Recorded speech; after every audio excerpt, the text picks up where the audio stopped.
इस मूवी का स्टार्ट होता है और हमें पता चलता है कि बहुत हजारों पहले चीन के अंदर हेल यानी जहन्नुम का दरवाजा खुल गया था, जिसकी वजह से यहाँ चाइना में बहुत से डीमंस ने अटैक करना शुरू कर दिया था। और अब ये डीमंस इंसानों को मार मार कर चीन में तबाही फैला रहे थे। और अब चीन का एक अमीर आदमी अपनी फैमिली को बचाने के लिए बहुत से डीमन स्लेयर्स को हायर करता है, यानी वो लोग जो डीमंस को मार सकते थे। और इस वक्त बहुत से डीमन स्लेयर्स मेजिस यानी जादूगर थे। यहाँ अब हम इस पैलेस के अंदर बहुत से डीमन स्लेयर्स यानी डीमन हंटर्स को देखते हैं, लेकिन वो सब के सब बहुत ही बुज़दिल लग रहे थे, क्योंकि तो ये सोच रहे थे कि किसी न किसी तरह डीमन रुक जाए और उन पर अटैक ना करे। जबकि उनमें से एक डीमन हंटर जिसका नाम जेड है, जो कि इस मूवी की मेन कैरेक्टर भी है, सिर्फ वही उस डीमन का इंतजार कर रही थी और उससे लड़ना चाह रही थी। लेकिन यहाँ मिस्ट्री ये थी कि जहाँ सब लोग डीमन से इतना लड़ रहे थे, तो एक वही क्यों डीमन का इंतजार कर रही थी, जिसके बारे में हमें मूवी में आगे पता चलेगा। और अब हम देखते हैं कि अचानक उसे फील हो रहा था कि डीमन यहाँ आने वाला है, जिसको मारने के लिए वो तैयार खड़ी थी। और तभी पैलेस का दरवाजा खुलता है और उसके पूरा खुलने से पहले ही वो अपना वेपन दरवाजे पर मार देती है।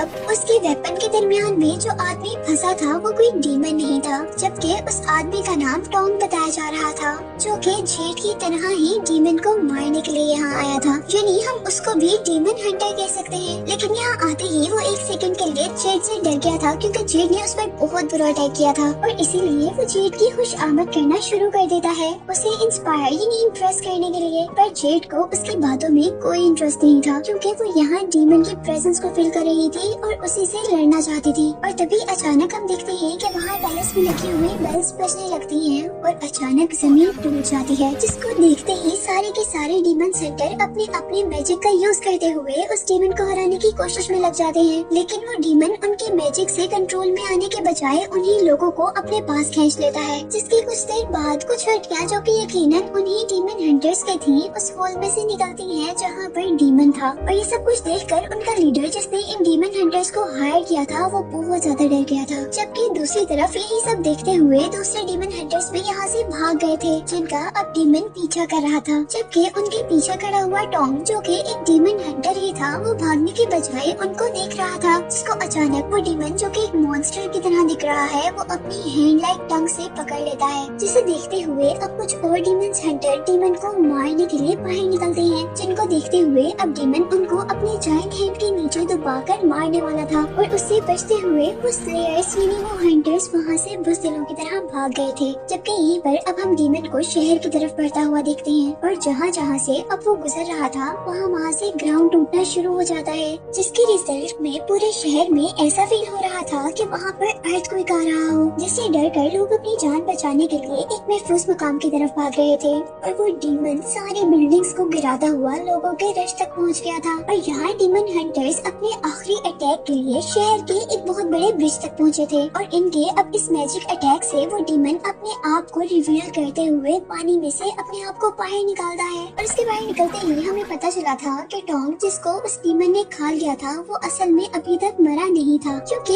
इस वक्त हम उसको डीमन की बैक पर बैठा हुआ देख रहे थे। और वो उस वक्त डीमन को कंट्रोल करने की कोशिश कर रहा था, ताकि वो आगे तबाही न फैला सके। जबकि वो डीमन बाहर निकलते ही डीमन स्लेयर्स के लीडर को खा जाता है, जिसके बाद हम देखते हैं कि वो मॉन्स्टर यानी वो डीमन सब चीजों को तोड़ता हुआ अपने सामने आने वाले लोगों को खाता जा रहा था। इस दौरान वो अपने ऊपर बैठे हुए टोंग को भी अपने ऊपर से नीचे गिरा देता है। और अब यहाँ पर एंट्री होती है जेड की, जो कि अब डीमन पर अपने पॉइजनस एरो से अटैक करने वाली थी। जिस दौरान वो डीमन भी गुस्से से चिल्लाते हुए लोगों को खाता जा रहा था। और अब जैसे ही वो डीमन एक आदमी को खाने लगता है, तो हम देखते हैं कि टोंग उस आदमी को बचाने के लिए जाता है। और जैसे ही टोंग उसे बचाने के लिए जंप करता है, तो जेड का एरो डीमन के बजाय टोंग को लग जाता है, जिसकी वजह से वो भी अब जमीन पर जा गिरा था, जहाँ एक ओल्ड लेडी ने उसे गलत आदमी समझकर स्लैप कर दिया था। जबकि दूसरी तरफ अब वो लड़कियाँ उस अटैक को छोड़कर डीमन पर दूसरा अटैक करने वाली थी। और जैसे ही वो उसकी आई पर अटैक करती हैं, तो फाइनली डीमन मर जाता है। और अब जेड उस क्रिएचर की बैक पर चढ़कर उसकी बैक पर कट लगाती है, और टोंग जल्दी से जंप करते हुए जेड को क्रिएचर के ऊपर से उतारते हुए उसे उस क्रिएचर के पॉइजनस ब्लड से बचाता है। और यहीं पर हमने देखा था कि जैसे ही उसका ब्लड दूसरे आदमी के फेस पर गिरा था, तो उसका फेस जलने लगा था,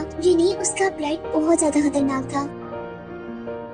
और यहाँ जेड टोंग का शुक्रिया करने के बजाय टोंग को ही उसकी इस हरकत पर थप्पड़ मार देती है और दोबारा उस डीमन के ऊपर जाते हुए जेड उसके क्रिएचर की स्पाइन निकाल लेती है, जिसके बाद टोंग उस डीमन के पास जाकर कुछ मैजिकल स्पेल्स पढ़ता है और उस डीमन की डेड बॉडी को डस्ट में चेंज कर देता है। और नेक्स्ट सीन में हम जेड को उस डीमन की स्पाइन में से कुछ लिक्विड लेते हुए देखते हैं, क्योंकि वो इस लिक्विड की हेल्प से रीइंकार्नेशन लिक्विड बनाना चाहती थी, वो भी अपनी फ्रेंड के लिए। यानी वो ऐसा लिक्विड बनाना चाहती थी जिससे वो अपने फ्रेंड को दोबारा जिंदा कर सके, जिसके बाद वो उससे दोबारा मिल सके। और यहाँ हम पर जेड की असल जिंदगी रिवील हुई थी, जिसमें हमें पता चला था कि असल में जेड हेवन की एक गॉडेस थी, जिसके अंडर एक खास ट्री था जो कि ट्री ऑफ मॉर्टेलिटी के नाम से फेमस था, जिसके फ्रूट्स जेड को इकट्ठे करने होते थे। और अब यही जेड को हम हेवन के अंदर टोंग से मिलते हुए भी देखते हैं। और हमें यहाँ पता चला था कि टोंग ही असल में जेड का वो फ्रेंड है जिसको उसने खो दिया है और वो अब उसे दोबारा पाना चाहती है। और यहाँ हम देखते हैं कि वो दोनों जैसे ही एक दूसरे के करीब आते हैं तो उस ट्री के फ्रूट्स गिरने लगे थे, जो कि 3000 साल में सिर्फ एक ही मर्तबा पकते थे, जिनको खाने से ही गॉड्स की लाइफ बढ़ा करती थी। और जैसे ही टोंग और जेड को इस बात का एहसास हुआ था तो उस वक्त तक काफी देर हो चुकी थी, क्योंकि वहाँ काफी सारे फल वेस्ट हो चुके थे और वहाँ पर इस बात पर सारे गॉड्स भी आ गए थे, जो कि इन दोनों पर काफी गुस्सा थे। और अब क्वीन ऑफ गॉड्स उन दोनों को केयरलेसनेस की सजा देने का फैसला करती है, जिसमें उन्होंने टोंग को एक खास दवा पिलाकर सारी मेमोरीज इरेज कर इंसान बनाकर दुनिया में भेज दिया था। और शायद यही वजह थी कि उसने जेड के सामने आने पर भी उसे नहीं पहचाना था, जबकि यहाँ पर जेड ने वो मेडिसिन पीने से इनकार कर दिया था जिससे वो अपनी फ्रेंड को भूल सके, क्योंकि वो टोंग को नहीं भूलना चाहती थी, इसीलिए वो खुद ही हेवन से जंप कर देती है। लेकिन अब उस पर क्वीन का कर्ज ये था कि वो जेड को कभी भी पहचान नहीं सकती थी और उसे टोंग को खुद ही जमीन पर ढूंढ कर उसे सब कुछ याद करवाना होगा। और अब बहुत सालों की मेहनत के बाद वो अपने फ्रेंड को ढूंढने का रास्ता निकाल रही थी, जिसके लिए अब उसे एक बहुत बड़े डीमन की स्पाइन चाहिए थी, जो कि इस डीमन को मारकर उसे मिल चुकी थी।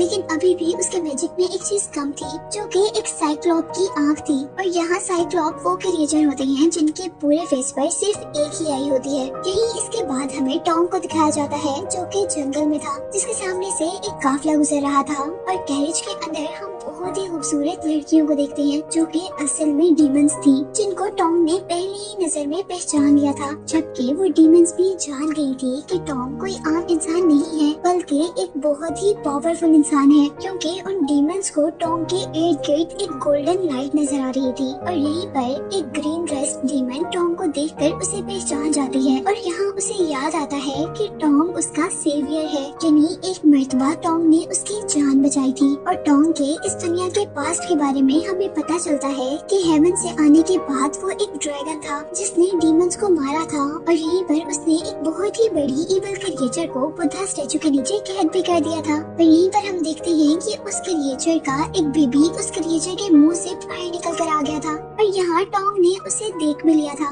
पर उस बच्चे को मारने के बजाय उसने उस बच्चे को वहाँ से दूर किसी इलाके में जिंदा छोड़ दिया था। और डीमन हमें छोटा सा स्नेक नजर आ रहा था और यहाँ हमें पता चला था कि ये ग्रीन ड्रेस में जो लड़की है वही स्नेक डीमन है, जो कि टोंग को बहुत सौ सालों के बाद देखकर बहुत ज्यादा हैरान थी। और उसे यहाँ पर रियलाइज हुआ था कि उसकी जिंदगी टोंग की ही दी हुई है और वो उसकी जिंदगी की मकरूज है। और अब इसके बाद हम उन तीनों डीमंस को एक पैलेस में देखते हैं, जहाँ उन तीनों के फादर जो कि डीमन लॉर्ड हैं, वो उन तीनों पर बहुत ज्यादा गुस्सा हो रहे थे, क्योंकि उनका प्लान जो खराब हो गया था। और हमें पता चला था कि असल में उनका प्लान किंग को मारने का था, जिसके बाद वो पूरी दुनिया को अपना स्लेव बना सकते थे, यानी अपना गुलाम बना सकते थे। लेकिन यहाँ किसी अननोन पावर ने उन डीमंस को किंग से दूर कर दिया था, जिसकी वजह से वो उसको नहीं मार पाए थे और उनका प्लान फेल हो गया था। और अब डीमन लॉर्ड अपना प्लान चेंज करने का सोच रहे थे, जिसमें उनको एक इंसानी लड़की की जरूरत थी, जिसको उस किंग के इर्द गिर्द कोई भी पावर ना पहचान पाए और वो लड़की उनका वो सारा काम कर दे। और उनकी बात सुनते ही हम यहाँ इन तीनों खूबसूरत लड़कियों को उनकी असल डीमन फॉर्म में देखते हैं, जहाँ एक डीमन एक अजीब सी स्पाइडर में चेंज हो गई थी, यानी वो स्पाइडर डीमन थी, जबकि दूसरी एक डॉग लाइक क्रिएचर में चेंज हो गई थी और वो लोग बच्चों को खा रहे थे ताकि वो लॉन्ग टर्म तक जिंदा रह सके। और अब नेक्स्ट सीन में हम दोबारा टोंग को देखते हैं, जो कि मॉन्क बनना चाहता था, यानी बुद्धिस्ट का लीडर बनना चाहता था, जिसके लिए उसे अपने सारे बाल उतारने थे। लेकिन जब भी वो ये काम करने लगता था तो उसके बाल आयरन यानी लोहे की तरह अकड़ जाते थे। और यहाँ अब टोंग के मास्टर एक एक्स लेकर उसके बालों को काटने की कोशिश कर रहे थे, लेकिन उसके बाल तो नहीं कटते बल्कि वो एक्स ही टूट जाती है। यहाँ पर टोंग बहुत ज्यादा उदास हो गया क्योंकि वो दुनिया में आने के बाद हमेशा से एक मॉन्क बनना चाहता था। अब वो परेशान था कि वो ऐसा क्यों नहीं कर सकता था। और यहाँ पर टोंग के मास्टर्स में से एक मास्टर उसे कहता है कि ऐसा भी तो हो सकता है कि पिछली लाइफ में गॉड्स तुमसे नाराज हों और इसीलिए अब वो तुम्हें मॉन्क ना बनने दे रहे हो। जिसको सुनते ही वो उनसे पूछता है कि अब मुझे क्या करना चाहिए, और वो उसे सजेस्ट करते हैं कि तुम्हें टेंपल में जाकर गॉड से माफी मांगनी चाहिए। और जैसे ही वो गॉड से माफी मांगने के लिए टेंपल के अंदर जाता है तो सारे बुद्धा स्टैचू यानी गॉड्स के स्टैचू अपना मुंह दूसरी तरफ फेर लेते हैं, जिससे उसे ये बात कंफर्म हो गई थी कि गॉड उससे बहुत ज्यादा नाराज है, यानी उसने अपनी जिंदगी में कुछ ऐसा किया है जो कि बहुत बुरा था। लेकिन वो इस बात पर कंफ्यूज था कि उसने आज तक किया क्या था, क्योंकि उसने तो आज तक कोई भी बुरा काम नहीं किया था। और इसीलिए अब वो गॉडेस ऑफ मर्सी के पास जाता है और उससे बहुत ज्यादा प्रे करने के बाद वो उसे ये कहता है कि मुझे बताएं कि मेरा कसूर क्या है। और यहाँ सारे गॉड्स में से सिर्फ गॉडेस ऑफ मर्सी ही उसकी बातों का जवाब देती है। और यहाँ वो उसकी बातों के जवाब में कहती है कि तुम्हें अपने पास की सच्चाई को जानने के लिए एक साइक्लोप को मारना होगा, यानी एक आंख वाले डीमन को मारना होगा। और इससे पहले कि वो गॉडेस ऑफ मर्सी की बातें समझ पाता उतनी ही देर में टेंपल के अंदर बुद्धिस्ट आ जाते हैं, जो कि बुद्धा स्टैचूज को उल्टा हुआ देखकर बहुत ज्यादा परेशान हुए थे। और अब वो उस आदमी को नुकसान पहुंचाना चाहते थे जिसने उनके गॉड्स को नाराज किया था। और जैसे ही उनको पता चलता है कि ये काम टॉम का है तो वो उसे पकड़कर मारना शुरू कर देते हैं। और इतनी ही देर में यहाँ पर एक रिच लेडी की एंट्री होती है और उसके यहाँ आने पर पता चलता है कि यहाँ पर जितने भी बुद्धिस्ट मॉन्क यानी बुद्धिस्ट के लीडर्स आए थे वो उसके कहने पर आए थे, क्योंकि उसने यहाँ पर कुछ प्रेयर्स करवानी थी। लेकिन उसका काम लेट होने की वजह से उसको बहुत ज्यादा गुस्सा आ जाता है और वो अपने सोल्जर्स को सारे मॉन्क्स को मारने के लिए कहती है, जिसको टोंग के मास्टर रोकने के लिए आगे बढ़ते हैं। लेकिन यहाँ पर एक सोल्जर उसके हेड पर अटैक कर देता है, जिससे उसे काफी पेन होता है। लेकिन हैरत की बात ये थी कि अब उसके सर से एक अजीब किस्म की गोल्डन लाइट निकलना शुरू हो गई थी और इसी के साथ आसमान में सारे बादल भी इकट्ठे हो गए थे और यहाँ पर बिजली भी चमकने लगी थी। और तभी हम देखते हैं कि आसमान से तेज रोशनी उसके सर तक आती है और वो मॉन्क एक बहुत बड़े मॉन्स्टर में चेंज हो जाता है। वो यहाँ पर सारे सोल्जर्स को मारकर दूर फेंक देता है, जबकि टॉम उसे देखकर बहुत ज्यादा खुश था क्योंकि उसे उसके लीडर बहुत पावरफुल लग रहे थे। और यहाँ पर वो ओल्ड मैन टॉम को बताता है कि वो असल में कोई मॉन्क नहीं है बल्कि वो टॉम का फ्रेंड है जो कि हेवन से आया है। और वो क्योंकि टॉम को और मुसीबत में नहीं देख सकता और इसीलिए वो टॉम को दोबारा हेवन में ले जाने के लिए हेल्प करने के लिए आया था। लेकिन यहाँ टॉम को उसकी बातें बिल्कुल भी समझ नहीं आ रही थी,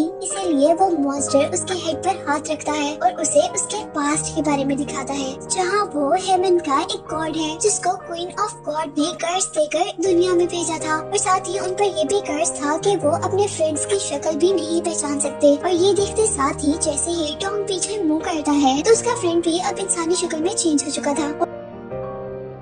और वो अब टॉम से कहता है कि तुम्हें अब जल्दी से एक साइक्लोप को मारना होगा जैसे गॉड ऑफ मर्सी ने कहा, और तभी तुम्हारा कर्ज खत्म होगा, जिसके बाद ही तुम्हें अपने फ्रेंड की ट्रू आइडेंटिटी यानी ट्रू शक्ल पता चलेगी। और यही दूसरी तरफ अब हम डीमन लॉर्ड को देखते हैं, जिसकी नजर अब टॉम पर थी, जिसने इस डीमन लॉर्ड को बहुत सालों तक बुद्धा स्टैचू के नीचे कैद रखा था और अब वो उससे बदला लेना चाहता था। इसीलिए वो अपनी डॉटर्स यानी अपनी बेटियों से कहता है कि तुम टॉम के फ्रेंड को पकड़ कर लेकर आओ और हम अपना प्लान उसी के जरिए पूरा करेंगे। लेकिन यहाँ पर स्नेक डेमन उसकी बात से बिल्कुल भी एग्री नहीं कर रही थी, पर वो उसके आगे कुछ बोल भी नहीं सकती थी। इसीलिए वो मान तो जाती है, पर उसे अपने सेवियर को नुकसान पहुँचाते हुए गिल्ट फील हो रहा था। और अब नेक्स्ट सीन में हम सोल्जर्स के एक काफिले को देखते हैं, जिसे एक वॉरियर लीड कर रही थी, जिसका नाम था एंग्री मुस्टैच। और वो जैसे ही एक रेस्टोरेंट पर खाना खाने आती है तो हमें पता चलता है कि वो रेस्टोरेंट टॉम का है। लेकिन यहाँ क्योंकि उसने नया रेस्टोरेंट बनाया था तो इसीलिए उसे कुछ भी फूड बनाना नहीं आता था, जिसकी वजह से एंग्री मुस्टैच को बहुत ज्यादा गुस्सा आ गया था और वो अपने आप को एक हॉक में चेंज करते हुए टॉम को डराती है, क्योंकि उसे किसी भी हाल में फूड चाहिए था।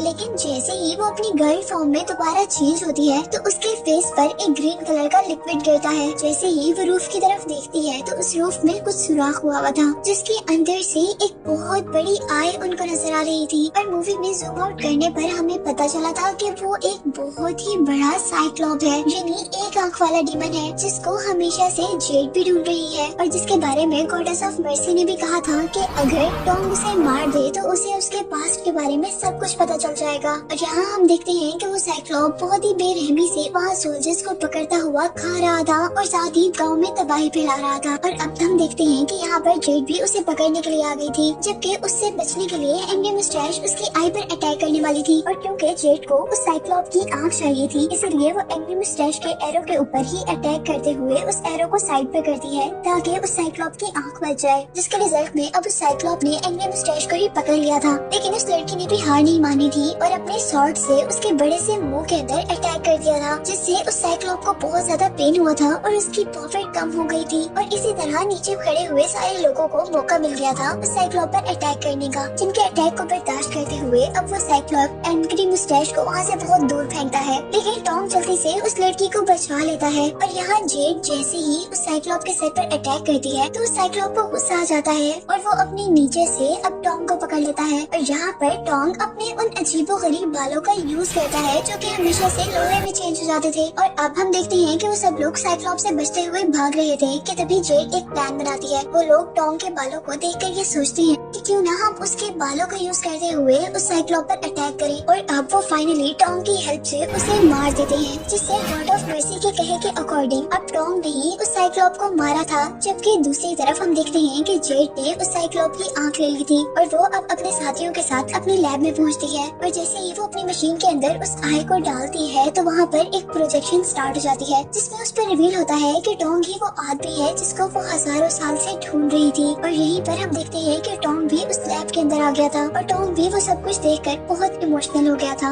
और आखिर वो दोनों मिल ही गए थे। लेकिन तभी हम यहाँ पर डीमन लॉर्ड को देखते हैं जो कि हमेशा से टॉम से अपना बदला लेना चाहता था। और इससे पहले भी हमने देखा था कि उसने प्लान बनाया था कि वो जेड की हेल्प से अब अपने उस गंदे प्लान को पूरा करना चाहता था, जिसमें वो पूरी दुनिया को अपना गुलाम बनाना चाह रहा था।